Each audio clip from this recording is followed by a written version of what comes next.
Sara Govinda sir ದಯವಿಟ್ಟು. ಎಲ್ರಿಗೂ ನಮಸ್ಕಾರ. ಭಾಳ ಸಮಯ ಆಗಿದೆ. ಸುದೀಪ್ ಅವರು ಇವತ್ತು ಈ ಬಂದು ಕ್ರೀಡಾ ಮನೋಭಾವನೆಯನ್ನು ಮನಸ್ಸಲ್ಲಿ ಇಟ್ಕೊಂಡು ನಾನು ಚಲನಚಿತ್ರ ವಾಣಿಜ್ಯ ಮಂಡಳಿ ಮತ್ತು ಎಲ್ಲ ಗೆಳೆಯರು ಮಾಡ್ತಾ ಇದ್ದಾರೆ ಅಂತ ಹೇಳಿ ಇವತ್ತು ಭಾಳ ಪ್ರೀತಿಯಿಂದ ಇಲ್ಲಿಗೆ ಬಂದಿದ್ದಾರೆ. ಮೊದಲಿಗೆ ನಾನು ಅವರನ್ನು ಅಭಿನಂದಿಸ್ತೀನಿ. ಯಾಕೆ ಅಂತ ಹೇಳಿದ್ರೆ ಚಿತ್ರರಂಗಕ್ಕೆ 90 ವರ್ಷದ ಇತಿಹಾಸ ಇದೆ. ಈ 90 ವರ್ಷದ ಇತಿಹಾಸದಲ್ಲಿ ನಾವೆಲ್ಲ ಒಟ್ಟಾಗಿ ಒಂದು ಮನೆ ಕುಟುಂಬದ ಥರ ಬದುಕ್ತಾ ಇದ್ದೀವಿ. ಇಲ್ಲಿ ಯಾವುದು ಪೈರು ಇಲ್ಲ, ಯಾವುದು ಮೀಟೂ ಇಲ್ಲ, ಅದು ಯಾವ ಸಮಿತಿಯೂ ನಮಗೆ ಬೇಕಾಗಿಲ್ಲ.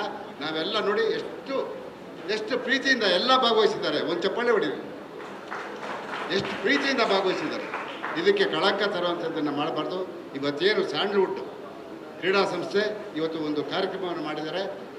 ಇಲ್ಲಿ ಚಿತ್ರರಂಗದಲ್ಲಿ ನೊಂದಂಥವ್ರಿಗೆ, ಸೊರಗದಂಥವ್ರಿಗೆ, ಅಂಥವ್ರಿಗೆ ಕೈ ಹಿಡಿಬೇಕು, ಅವರನ್ನು ಪ್ರೀತಿಯಿಂದ ನೋಡಬೇಕು ಅನ್ನೋ ಒಂದು ಮನೋಭಾವನೆಯನ್ನು ಇಟ್ಕೊಂಡು ನಾವೆಲ್ಲರೂ ಕೂಡ ಈ ಒಂದು ಕಾರ್ಯಕ್ರಮವನ್ನು ಮಾಡ್ತಾಯಿದ್ವಿ.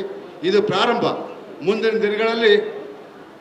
ದಿನಗಳಲ್ಲಿ ದೊಡ್ಡ ಮಟ್ಟದಲ್ಲಿ ಈ ಕಾರ್ಯಕ್ರಮ ನಡೆಯುತ್ತೆ ಅಂತಕ್ಕಂಥ ಮಾತನ್ನು ನಿಮಗೆ ಹೇಳ್ತಾ, ಈ ಒಂದು ಇದರಲ್ಲಿ ಈ ಒಂದು ಕಾರ್ಯಕ್ರಮದಲ್ಲಿ ಭಾಳಷ್ಟು ಎಲ್ಲರಿಗಿಂತ ಹೆಚ್ಚು ದುಡಿದಂಥವರು ಗಣೇಶ್ ಆಗಿರ್ಬೋದು, ವಾಮ ಹರೀಶ್ ಆಗಿರ್ಬೋದು, ನಮ್ಮ NM ಸುರೇಶು, ಜಯಸಿಂಹ, ಪ್ರವೀಣ್ ಮತ್ತು ಎಲ್ಲ ಗೆಳೆಯರಿಗೆ ವಿಶೇಷವಾಗಿ ಈ ಒಂದು ಆಯೋಜನೆಗೆ ಸಹಕಾರ ಕೊಟ್ಟಂಥ ಎಲ್ಲರಿಗೂ ಕೂಡ ಅಭಿನಂದಿಸಿ ನಾನು ಮಾತು ಮುಗಿಸ್ತೀನಿ. ನಮಸ್ಕಾರ.